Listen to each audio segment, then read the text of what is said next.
खेसारी जी को मेरा साथ काम करना पसंद नहीं है एंड खेसारी जी को मैं पसंद नहीं हूँ। आज के इस वीडियो में हम बात करने वाले हैं पावर स्टार पवन सिंह के बारे में और ट्रेंडिंग स्टार खेसारी लाल और यामिनी सिंह जो कि भोजपुरी का एक्ट्रेस है। इन तीनों के बीच काफी ज्यादा विवाद बढ़ गया है, जिस वजह से खेसारी लाल ने यामिनी सिंह को अपने गाने से निकाल दिया है और यामिनी सिंह को बहुत कुछ भला बुरा बोले हैं खेसारी लाल यादव। तो चलिए क्या है पूरी मामला बताएंगे आपको इस वीडियो में। उससे पहले अगर भोजपुरी का न्यूज जानना चाहते हैं सबसे पहले तो चैनल को सब्सक्राइब जरूर कर लीजिएगा। चलिए बिना समय लेते हुए इस वीडियो को स्टार्ट कर देते हैं। तो जैसा कि मैं आपको बता दूं कि यामिनी सिंह कल लाइव आकर के अपने फेसबुक के माध्यम से लाइव आई थी और अपने बारे में बहुत कुछ बताई कि खेसारी लाल को हमने पसंद नहीं है, जैसा कि मैंने आपको क्लिप शुरुआत में दिखाया है। और अपने मुंह से बहुत कुछ बोली लाइव आकर के और रो भी रही थी। बोल रही थी कि मैंने खेसारी लाल को कुछ नहीं बोला और खेसारी लाल ने अपने गानों से हमें बाहर निकाल दिया है। क्या प्रॉब्लम है खेसारी लाल को मुझे नहीं पता। तो चलिए वो वीडियो भी आपको दिखाता हूँ कि क्या क्या यामिनी सिंह अपने लाइव के दौरान खेसारी लाल के बारे में बोले हैं।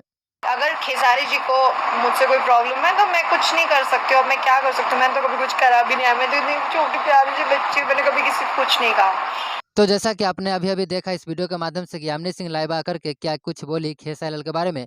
ये वीडियो देखने के बाद आपकी क्या है राय? कमेंट में ज़रूर बताइएगा। इस तरह की और भोजपुरी का खबरों जानने के लिए चैनल को सब्सक्राइब ज़रूर कर लीजिएगा।